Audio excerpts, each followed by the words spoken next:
옆에 계신 분들하고 인사하시겠습니다. 사랑합니다. 축복합니다.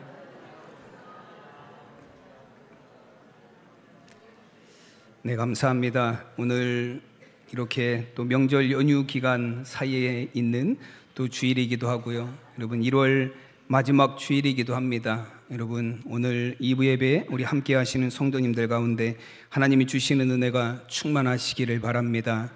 오늘은 저희가 출애굽기 3장 우리 7절에서 12절까지 말씀을 함께 봉독했습니다. 말씀의 제목은 내가 누구이기에입니다. 우리 다 함께 제목을 따라 하시겠습니다. 내가 누구이기에. 아멘.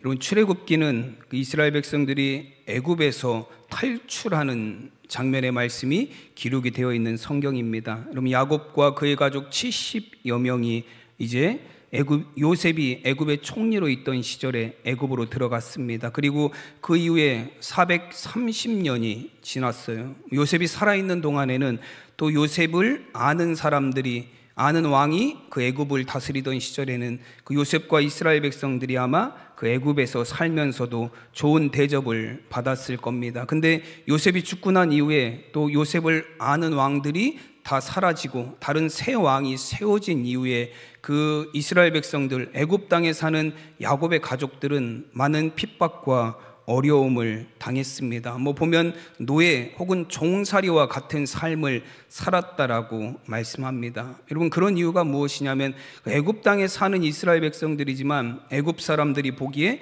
애굽 왕이 보기에 어때요?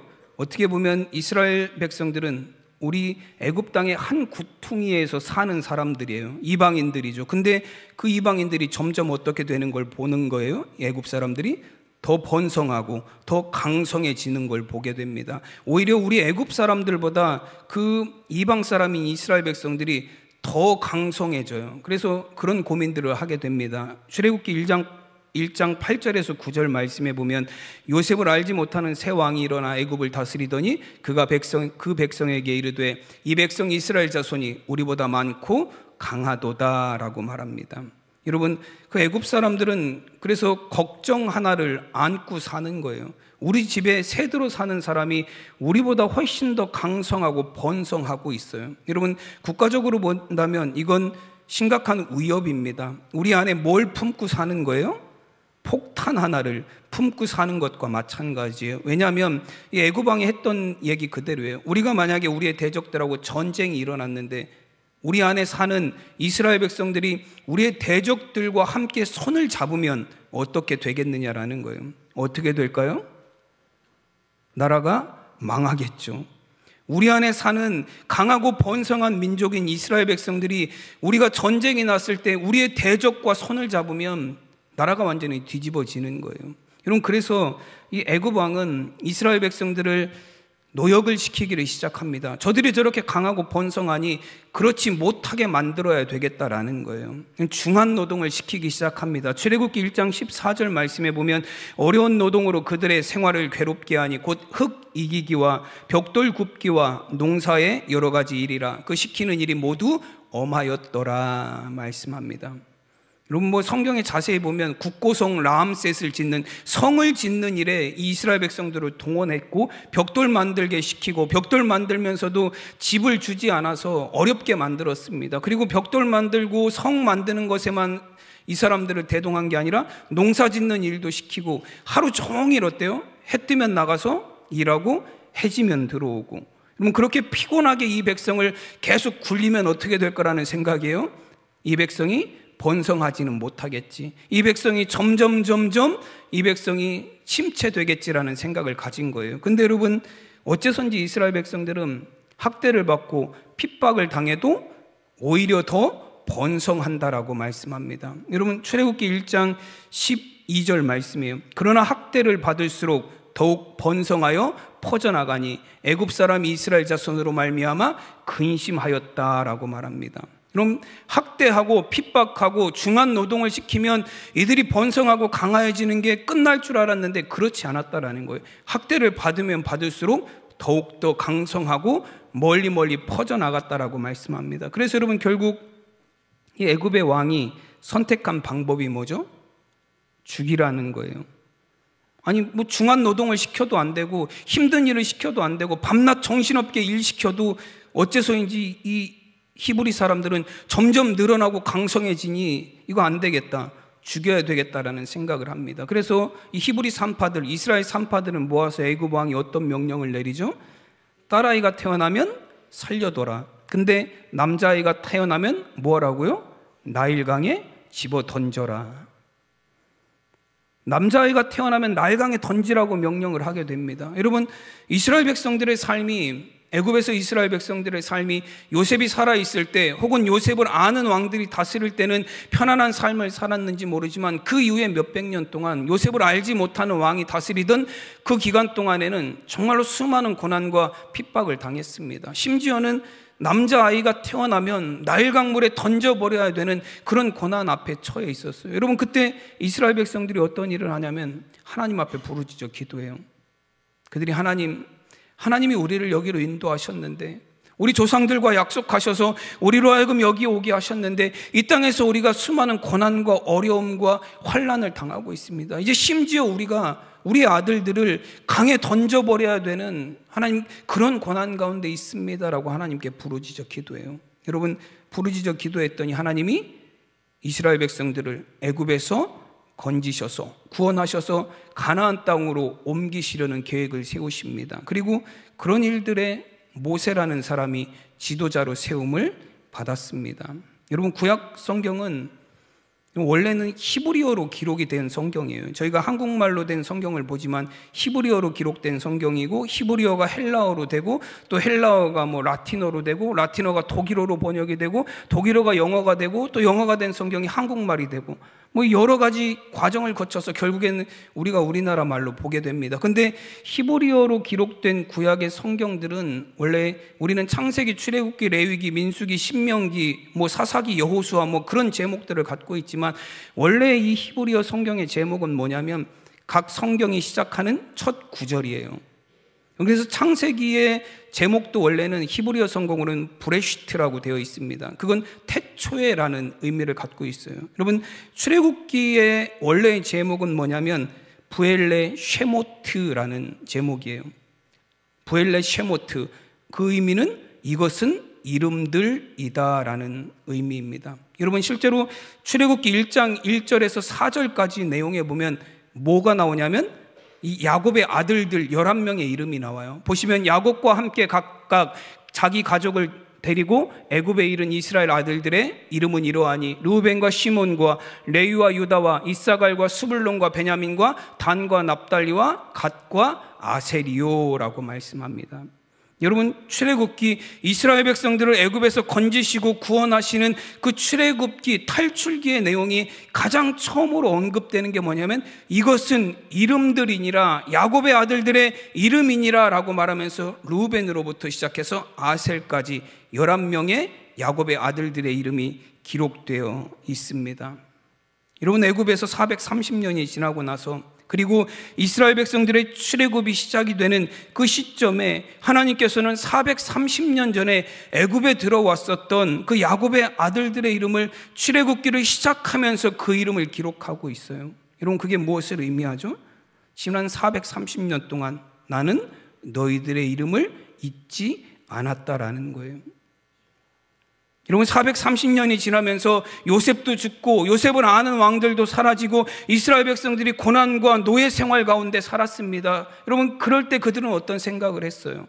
하나님이 우리를 다 잊으셨고 우리 조상들과 한 약속도 다 무효가 됐고 오랜 시간이 지나다 보니까 이제는 우리는 하나님의 버림받은 백성이 되었구나라는 생각이에요. 근데 여러분, 하나님께서 그들을 구원하기 위한 계획을 세우시면서 처음으로 하나님이 하신 말씀이 무엇이냐면 내가 너희들의 이름을 기억하고 있다라는 거예요.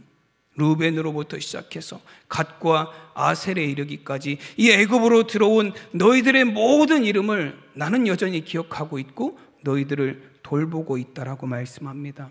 여러분, 출애굽기 2장 25절 말씀에 보면 하나님이 이스라엘 자손을 돌보셨고 하나님이 그들을 기억하셨더라 말씀합니다. 여러분, 하나님은 그의 백성을 기억하시는 하나님이신 줄로 믿습니다. 여러분, 기억하다라는 단어, 히브리어 자카르라는 단어는 어떤 의미를 갖고 있냐면 새기다라는 의미를 갖고 있어요. 이런 가끔 연인들 사이에 보면 자기 남자친구, 여자친구 이름을 뭐 하는 사람들이 있죠? 몸에 새기는 사람들이 있어요. 나중에 헤어지고 나서 안 지워져서 고생하죠. 네. 근데 몸에 새기는 사람이 있어요. 그리고 몸에 안 사기더라도 여러분 저희 시골 동네에 초등학교 벚나무가 있는데요. 큰 나무 거기에 가보면 애들이 다 거기다 하트하고 막 이름을 써놔가지고 나무가 다 죽어갈 지경이에요. 왜 그렇게 거기다 그렇게 기록을 새겨놓죠? 기억하라는 거예요. 누구라도 그거 보면 우리가 이렇게 여기서 사귀었었던 거, 그리고 나중에 헤어지면 와서 박박 다 긁어놓죠, 나무. 네. 새긴다라는 건 어떤 의미를 갖고 있냐면 잊지 않겠다라는 거예요. 여러분, 하나님이 우리를 기억하신다, 내가 너희들의 이름을 기억한다라는 건 뭘 의미하냐면 새겼다라는 거예요. 너희는 내 심장에 새겨졌고 내 마음에 새겨졌고 너희는 내 손바닥 위에 새겨진 존재들이다라고 말씀하시는 거예요. 여러분, 이스라엘 백성들 비록 430년이 지나서 고난과 고통 가운데 그들의 아들을 나일강에 던져버려야 되는 그런 위기 가운데 있었지만, 여러분, 그런 그들을 향해서 하나님이 처음으로 하시는 말씀이 뭐냐면 내가 너희들의 이름을 다 기억하고 있다라는 말씀이에요. 여러분, 우리가 잊혀진다라는 게 얼마나 슬픈 일인지 모릅니다.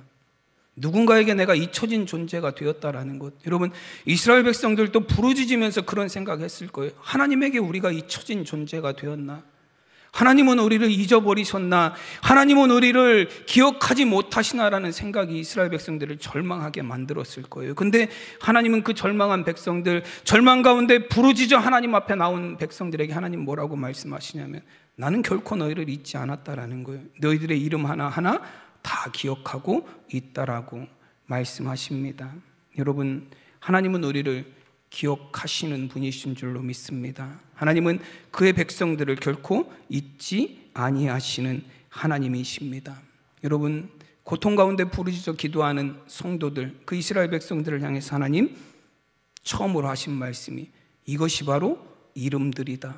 너희의 조상들이 처음 들어왔을 때 그 이름들이다. 나는 그리고 그 이름들을 아직도 기억하고 있다라고 말씀합니다. 그리고 모세를 향해서 여러분 그 백성들의 구원의 계획을 이루어 가시기 시작합니다. 오늘 7절과 8절 말씀해 보시면 여호와께서 이르시되 내가 애굽에 있는 내 백성의 고통을 분명히 보고 그들의 감독자로 말미암아 부르짖음을 듣고 그 근심을 알고 내가 내려가서 그들을 애굽인의 손에서 건져내고 그들을 그 땅에서 인도하여 아름답고 광대한 땅, 젖과 꿀이 흐르는 땅 곧 가나안 땅 족속, 가나안 족속, 헷 족속, 아모리 족속, 브리스 족속, 휘 족속, 여부스 족속의 지방에 데려가려 하노라. 아멘. 여러분, 7절 말씀을 보시면 여러분, 하나님은 이스라엘 백성의 고통을 보고 계신다라고, 그리고 그들의 부르짖음을 듣고 계신다라고, 그리고 그들의 근심을 알고 계신다라고 말씀합니다. 여러분, 하나님은 보고 계신 분이시고 듣고 계신 분이시고 알고 계신 분이신 줄로 믿습니다. 우리가 부르짖어 기도할 때에 하나님은 그 기도를 들으시고 우리가 고통당할 때 그 고통의 현장에서 보고 계시며 여러분 우리의 모든 근심을 알고 계시는 분이십니다. 여러분, 그리고 보고 듣고 아시는 하나님께서 그 이스라엘 백성들의 구원의 계획을 세우시고 구원의 계획을 실행하십니다. 그 이스라엘 백성들을 애굽에서 건져내셔서 젖과 꿀이 흐르는 가나안 땅으로 인도하시겠다라고 말씀하세요. 여러분, 지금도 하나님은 하나님의 백성들의 이런 고통을 보시는 줄로 믿습니다. 또 우리의 간구를 들으시는 줄로 믿습니다. 또 우리의 근심을 아시는 줄로 믿습니다. 그리고 우리가 하나님 앞에 부르짖어 기도할 때에 그 고난의 자리에서 우리를 건지시고 구원하여 주시는 줄로 믿습니다. 이스라엘 백성을 구원하시기 위해서 하나님은 미디안 광야에서 양을 치던 모세를 부르셨어요. 그리고 그에게 애굽으로 가서 이스라엘 백성들을 인도해 내라는 사명을 주십니다. 오늘 9절과 10절 말씀이에요. 이제 가라, 이스라엘 자손의 부르짖음이 내게 달하고 애굽 사람이 그들을 괴롭히는 학대도 내가 보았으니 이제 내가 너를 바로에게 보내어 너에게 내 백성 이스라엘 자손을 애굽에서 인도하여 내게 하리라. 아멘. 여러분, 하나님이 모세를 찾아가셨습니다. 그래서 가시떨기 나무에 에서 불이 붙는 그 현장에서 하나님이 모세를 만나셨죠. 그리고 나서 모세에게 말씀하시기를 이제 가라. 내가 내 백성의 고통을 들었고 내가 내 백성이 괴롭게 하는 그 애굽 사람의 학대도 보았다. 이제 내가 내 백성을 그 애굽의 손에서 바로의 손에서 구원하려 하니 네가 가서 너를 통해서 이스라엘 백성을 애굽에서 건져내게 할 것이다 라고 말씀하셨습니다. 여러분, 이렇게 하나님의 부르심을 모세가 받았습니다. 정말로 위대한 사명을 받고 하나님의 부르심을 받았어요. 그런데 여러분, 모세의 반응은 어땠죠? 시큰둥했죠. 시큰둥한 정도가 아니라 영 떨떠름해요. 모세의 반응은. 하나님이 이스라엘 백성들을 구원할 그 지도자로 모세를 세워주셨는데 모세의 반응은 어떠냐면 못합니다요. 나는 할 수 없습니다. 내가 누구에게 바로에게 가며 내가 뭐라고 이스라엘 백성들 앞에 가서 설득한다고 그 사람들이 내 말을 듣겠습니까예요. 모세가 보인 첫 반응은 뭐냐면 내가 누구이기에 라는 반응이에요. 결국 어떤 의미죠? 할 수 없다라요. 나는 능력도 없고 힘도 없고 늙었고 양치다 왔고 내가 뭘 할 수 있겠느냐라는 거예요.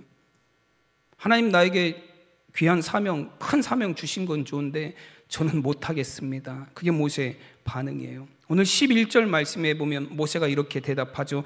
모세가 하나님께 아뢰되 내가 누구이기에 바로에게 가며 이스라엘 자손을 애굽에서 인도하여 내리이까 라고 말합니다. 그럼 모세는 자신이 없었어요. 이후에 모세와 하나님과의 대화를 보면 이 출애굽기 3장과 4장에 모세와 하나님과의 대화가 계속 나오거든요. 그 대화에 보면 모세는 출애굽기 4장 10절에서는 하나님, 나는 입이 뻣뻣하고 혀가 둔한 사람입니다. 그랬더니 하나님이 내 형 아론이 말을 잘하지 않냐? 그러니까 아론을 좀 세워서 해라.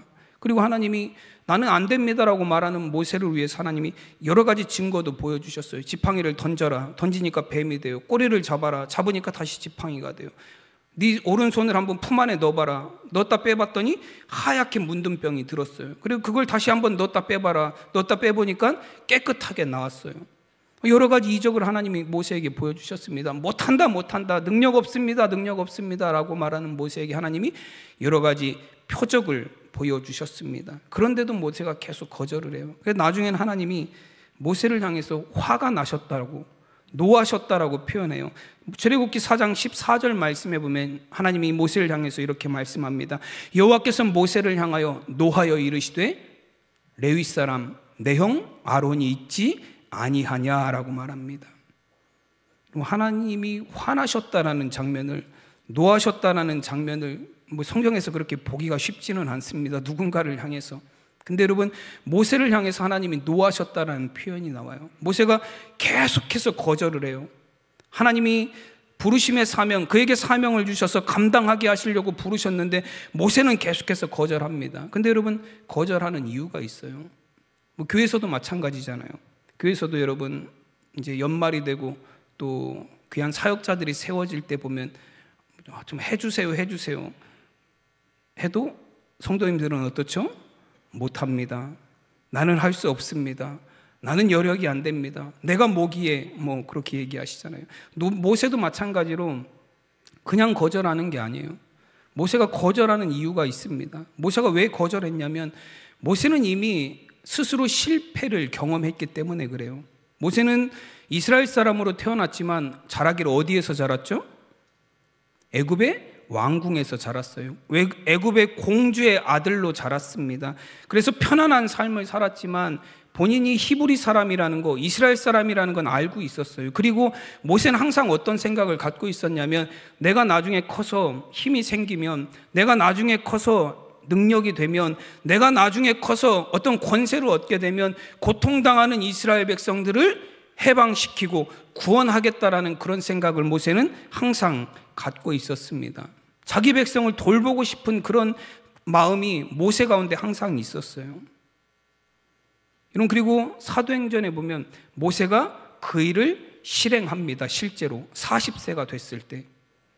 사도행전 7장 22절 말씀에 보면 모세에 대해서 이렇게 말씀합니다. 모세가 애굽 사람의 모든 지혜를 배워 그의 말과 하는 일이 능하더라 말씀합니다. 여러분, 모세가 지혜로웠고 그 다음에 그의 말과 하는 일들이 능하였다라고 말합니다. 그럼 말이 능하다라는 건 어떤 의미예요? 말을 잘한다라는 의미도 갖고 있지만 그가 하는 말이 힘이 있다라는 거예요. 여러분, 말이 힘이 있기 위해서는 뭘 가져야 되죠? 권세를 가져야 돼요. 모세가 하는 말을 사람들이 힘 있는 말로 듣는 거예요. 그럼 모세가 당시 이 애굽의 왕자로서 권세가 있었고 힘이 있었고 그에게는 말뿐만 아니라 그가 하는 모든 일들을 이룰 수 있는 권세가 있었다라는 걸 의미합니다. 그럼 실제로 역사학자들은 우리가 그 이집트 왕자라는 그 애니메이션도 보고 하잖아요. 모세가 당시 그 애굽의 왕 후계 서열 3위의 자리에 있었대요. 왕이 될 수 있을 가능성이 있는 3명의 사람 중에 한 사람이라는 거예요, 모세가. 실제로 나중에 보면 모세의 어머니였던 그 여인이 나중에 헤세투스라는 여인이 그 애굽의 여왕이 되기도 합니다, 실제로. 이 모세도 마찬가지로 왕이 될 수 있을 만한 권력에 가장 근접한 사람이었어요. 그가 하는 말에는 힘이 있었고 그가 하는 말은 이룰 수 있는 권세가 있는 말이었고 그가 하는 모든 일들은 그가 가진 힘과 권세로 능히 이루어지는 그런 능력자의 삶을 살았습니다. 여러분, 그래서 그는 자신의 능력으로 이스라엘 백성들을 한번 해방시키고 구원해보자라는 생각을 갖게 돼요. 사도행전 7장 23절에 보면 이렇게 말씀하시죠. 나이가 40이 되매 그 형제 이스라엘 자손을 돌볼 생각이 나더니 라고 말씀합니다. 그가 지혜로웠고 그의 말과 하는 모든 일이 능력이 생겼을 때에 그때 모세가 어떤 생각을 하냐면 자기 백성을 돌볼 생각. 여러분, 돌보다라는 건 구원하다, 돕다라는 의미를 갖고 있어요. 자기 백성을 거기서 구원할 생각을 모세가 가졌다라는 거예요. 여러분, 그래서 모세가 이스라엘 백성이 그 애굽 군대에 의해서 핍박당할 때 모세가 어떤 일을 행하게 되죠? 가서 그 애굽 사람을 돌로 쳐 죽여요. 그리고 숨겨놨습니다. 그리고 모세는 이 일들이 이스라엘 백성들을 위해서 자기가 하는 일이라 생각했고 이스라엘 백성들은 자기의 마음을 알아줄 거라고 생각했어요. 모세를 통해서 이스라엘 백성들이 하나님께서 이스라엘 백성들을 구원하실 것이다라는 걸 이스라엘 백성들이 알아줄 거라고 생각했다라는 거예요. 근데 여러분, 이스라엘 백성들은 정작 어땠죠? 모세를 인정하지 않았어요. 사도행전 7장 25절 말씀에 보면 그는 그의 형제들이 하나님께서 자기의 손을 통하여 구원해 주시는 것을 깨달으리라고 생각하였으나 그들이 깨닫지 못하였더라 말씀합니다. 여러분, 40대 애굽의 왕자였고 능력이 있었고 그가 하는 말에 힘이 있었던, 그가 하는 모든 일에 권세가 있었던 그 시절에 모세는 이스라엘 백성들을 돌보려는 생각을 했습니다. 그리고 실제로 이스라엘 백성들을 괴롭히는 그 애굽 사람을 가서 돌로 쳐 죽이기도 했어요. 근데 여러분, 이스라엘 백성들이 모세를 자신들을 구원할 지도자로 인정하기는커녕 여러분, 오히려 모세에게 위협이 되었습니다. 그래서 여러분, 모세는 이 사건 때문에 도망갔어요. 애굽의 그 미디안의 광야로 도망가서 40년을 양치며 살았습니다. 근데 하나님께서 그런 모세를 다시 부르셨어요. 그러면서 모세를 향해서 뭐라고 말씀하시냐면 바로에게로 가고 이스라엘 백성에게로 가라 말씀하셨어요. 여러분, 그러니 모세가 드는 생각이 뭐예요? 하나님, 내가 젊었을 때, 내가 권세를 갖고 있었을 때, 내 말에 힘과 능력이 있을 때도 이스라엘 백성들은 내 말을 안 들었습니다. 그때도 이스라엘 백성들은 나를 하나님이 보내신 구원자로 인정하지 않았어요. 근데 지금 내가 가서 하나님 80세가 되었고 40년 동안 양치다 왔고 이제는 내 말에 아무런 힘과 권세도 없는 그냥 양치기일 뿐인데 내가 가서 말하면 바로가 내 말을 듣겠고 이스라엘 백성들이 하나님 제 말을 듣겠습니까? 라는 거예요. 그럼 모세는 자기의 힘과 능력으로 철저하게 실패한 삶을 살았습니다. 그런데 하나님께서 이제는 힘도 없고 능력도 없고 아무런 권세도 없는 나에게 가라고 말씀하시니 좀 진작에 좀 40세 때 왕자일 때 좀 하나님 그렇게 얘기해 주셨으면 얼마나 좋아요. 그렇죠? 그때는 가만히 계시다가 그때는 이스라엘 백성들이 나를 무시할 때 하나님 가만히 계시다가 이제는 내가 아무런 권세도 없고 힘도 없고 다 잃어버렸는데 이제 와서 하나님 가라고 하시면 제가 어떻게 가겠습니까?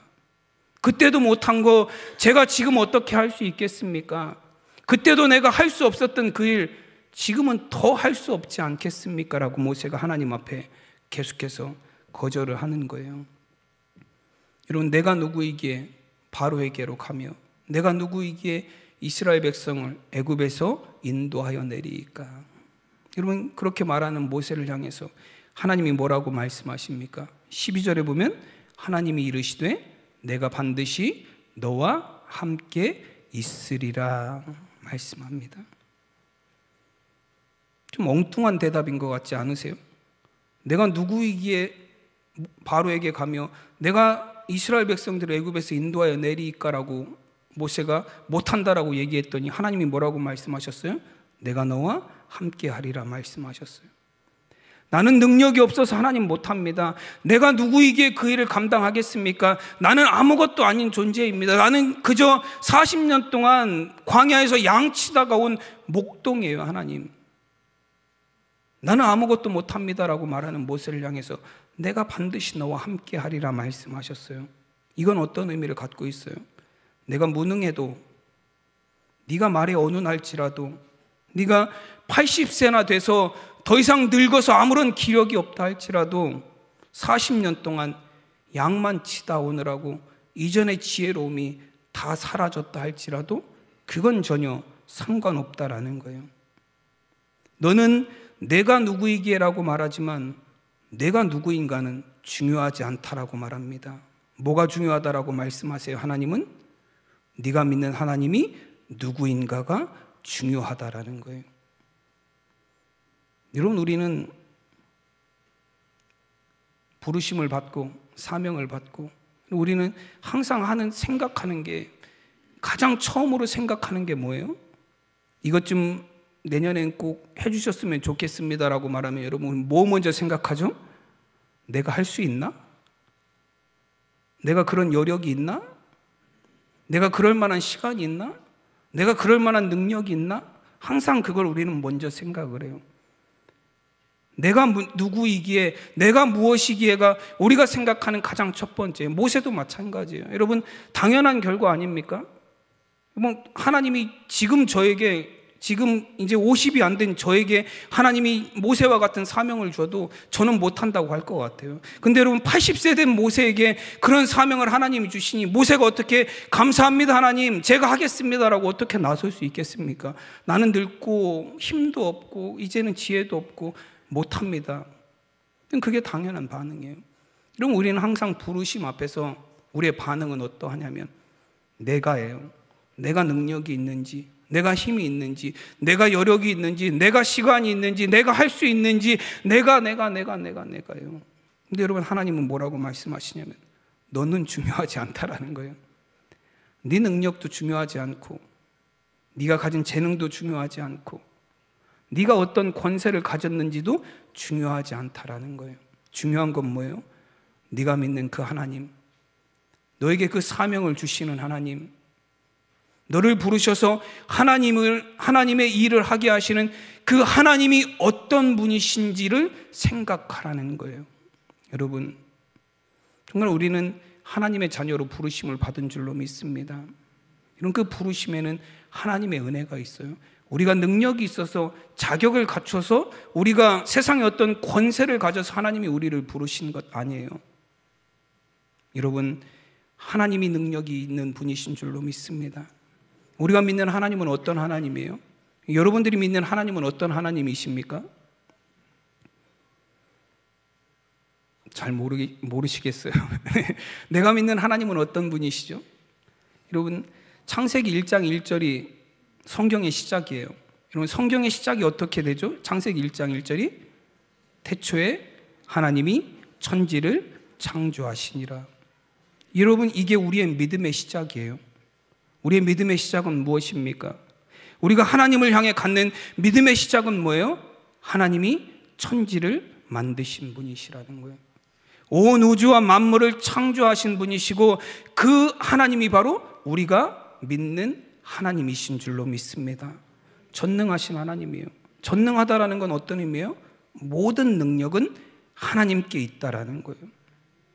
근데 우리는 부르심을 받으면 내 능력을 생각해요.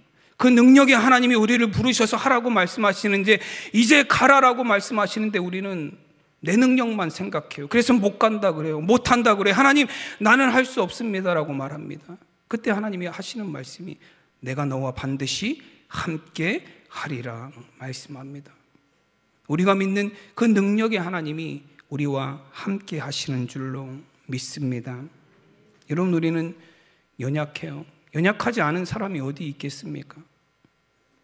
지금은 강하다 할지라도 언젠가는 연약해지는 인생들이에요. 여러분, 사도 바울은 고린도후서 4장 7절에서 이런 고백을 합니다. 우리가 이 보배를 질그릇에 가졌으니 라고 고백을 해요. 우리는 질그릇이에요. 근데 우리 안에 뭘 갖고 있어요? 보배를 갖고 있습니다. 여러분, 왜 하나님 우리 같은 질그릇과 같은 우리 안에 이런 보배를 주셨을까요? 지금 금그릇에 보배를 담으면 더 좋지 않을까요? 하필이면 하나님 질그릇과 같은 우리 안에 이 보배를 담으셨죠. 고린도후서 4장 7절 이후의 말씀에 뭐라고 말씀하시냐면 이는 심히 큰 능력이 하나님께 있고 우리에게 있지 아니함을 알게 하려 함이라 말씀합니다. 여러분, 우리는 우리의 능력으로 살아가는 존재가 아니라 하나님의 능력으로 살아가는 하나님의 백성들이라는 거예요. 빌립보서 4장 13절에서 사도 바울은 이런 고백을 합니다. 여러분, 우리 4장 13절 말씀, 저는 이 말씀을 이제 가장 좋아하는 구절 중에 하나예요. 여러분들도 많이 외우시죠. 이거 빌사일삼이라고 외우고 빌사일삼 해서 빌립보서 4장 13절이라고 외우고 다니는 구절이에요. 우리가 함께 이 13절 구절 우리 함께 읽어보도록 하겠습니다. 준비 시작. 내게 능력 주시는 자 안에서 내가 모든 것을 할 수 있느니라. 아멘. 그럼 바울은 고백해요. 근데 여러분, 이 고백이 앞에 게 빠지면 정말로 교만한 고백이에요. 나는 모든 것을 할 수 있습니다. 할 수 있으신가요? 네. 이 앞에 내용이 빠지면 정말로 교만한 고백이에요. 할 수 있긴 뭘 할 수 있습니까? 해도 안 되는 것들이 수두룩한데요. 네. 근데 여러분, 앞에 구절이 들어가면 믿음의 삶을 살아가는 사람들이 앞에 뭐예요? 내게 능력 주시는 자 안에서예요.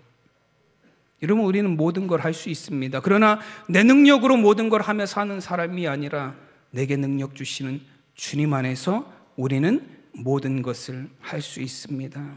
여러분, 하나님께서는 모세에게 계속해서 말씀하세요. 너의 능력이 아니라 내가 너와 함께 하겠다. 너는 모든 것을 할 수 있다. 내가 너와 함께하기 때문이라 말씀합니다. 여러분, 예수님께서도 요한복음 15장 5절에서 이렇게 말씀합니다. 나는 포도나무요 너희는 가지라. 그가 내 안에 내가 그 안에 거하면 사람이 열매를 많이 맺나니 나를 떠나서는 너희가 아무것도 할 수 없음이라 말씀합니다. 여러분, 예수님은 분명하게 선언하셨어요. 너희가 내 안에 있을 때는 많은 열매를 맺게 될 것이지만 나를 떠나게 되면 아무것도 할 수 없다라고 말씀하셨습니다. 여러분, 그것이 하나님이 우리에게 베풀어 주시는 은혜예요. 여러분, 죄 앞에서 우리는 무력한 사람들이에요. 우리는 죄 앞에서 할 수 있는 것이 아무것도 없습니다. 죄가 우리를 지배하는 것을 보면서도 우리는 어떤 반항조차 할 수 없는 연약한 인생들이에요. 여러분, 그러나 그리스도 안에 있으면, 예수님 안에 있으면, 여러분, 주님이 우리와 함께 하시면 여러분, 죄를 이기고 남는 능력이 있는 줄로 믿습니다. 오늘 8절 말씀에서 보시면 하나님이 이렇게 말씀합니다. 내가 내려가서 그들을 애굽인의 손에서 건져내고 그들을 그 땅에서 인도하여 아름답고 광대한 땅, 젖과 꿀이 흐르는 땅, 곧 가나안 족속, 헷 족속, 아모리 족속, 브리스 족속, 히위 족속, 여부스 족속의 지방에 데려가려 하노라 말씀합니다. 그럼 8절 말씀 첫 구절이 뭐라고 되어 있죠? 내가 내려가서. 여기서 나는 누구죠? 하나님이시잖아요. 하나님이 내려오신다라고 말씀하셨어요. 하나님은 이스라엘의 고통의 자리로 내려가신다라고 말씀합니다. 그리고 그들을 친히 구원하시고 건져내시겠다라고 말씀하십니다. 모세만 그냥 달랑 보내는 것이 아니라 그 백성 가운데로 하나님이 친히 내려오셔서 함께 하시고 그들을 구원하시겠다라고 말씀하셨어요. 여러분, 예수님이 이 땅에 오신 사건이 바로 임마누엘이잖아요. 하나님이 우리와 함께 하신다라는. 여러분, 죄로 인하여 아무것도 할 수 없는, 죄로 인하여 무기력해진, 죄로 인하여서 죄 앞에서 너무나 연약한 우리를 위해서 하나님이 이 땅에 내려오셨습니다. 그분이 바로 예수 그리스도이시고, 그 예수님이 십자가에서 우리를 위하여 죽으심으로 말미암아 우리의 죄를 사하셨고 하나님의 구원이 우리에게 이르게 된 줄로 믿습니다. 여러분, 하나님의 구원은 그래서 우리가 뭐라고 부르죠? 은혜라고 불러요. 내가 뭘 해서가 아니라, 내가 무슨 자격이 있어서가 아니라, 내가 무슨 능력이 있어서가 아니라, 내가 무엇이기에? 나는 아무것도 할 수 없지만, 나는 죄 앞에서, 나는 세상의 악 앞에서 싸워 이겨낼 아무런 능력이 없지만 주님의 십자가의 능력으로 우리를 구원하셨습니다. 여러분, 그리고 그 주님께서 마지막에 뭐라고 말씀하셨어요? 승천하며 올라가시면서 내가 세상 끝날까지 너희와 함께 하리라. 아멘. 여러분, 우리는 우리의 능력이 아니라 우리와 함께 하시는 주님의 능력으로 살아가는 사람들인 줄로 믿습니다.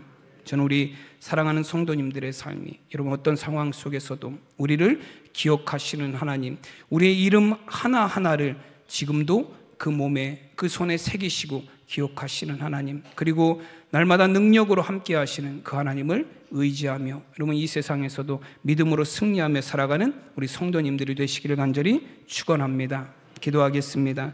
하나님의 은혜와 사랑을 감사드립니다. 주님, 430년이 지난 이스라엘 백성들, 하나님 애굽에서 그 고통과 고난 가운데 있는 그들을 하나님 잊지 않으시고 기억하셨습니다. 그들의 고통을 보고 계셨고, 그들의 부르짖음을 들으셨고, 그들의 근심을 알고 계셨습니다. 그리고 그들을 향하여 하나님 구원하시기 위한 구원의 계획들을 세우신 줄로 믿습니다. 아버지 하나님, 우리가 세상 가운데 살아가며 하나님을 잊고 살았습니다. 하나님, 세상의 고통 가운데 하나님의 도우심을 구하며 부르짖어 기도할 때 하나님 여전히 우리를 기억하고 계신 하나님을 만나게 되는 줄로 믿습니다. 주님, 그 주님의 구원의 은혜를 누리며 살아가게 하시고, 정말로 구원을 위한 그 부르심에 하나님 우리의 능력이 아니라, 힘이 아니라 능력이 되시는 하나님, 우리와 함께 하시는 하나님으로 말미암아 믿음으로 승리하며 살아가는 성도의 삶 되게 하여 주시옵소서. 감사하며 우리 주 예수 그리스도의 이름으로 기도드리옵나이다.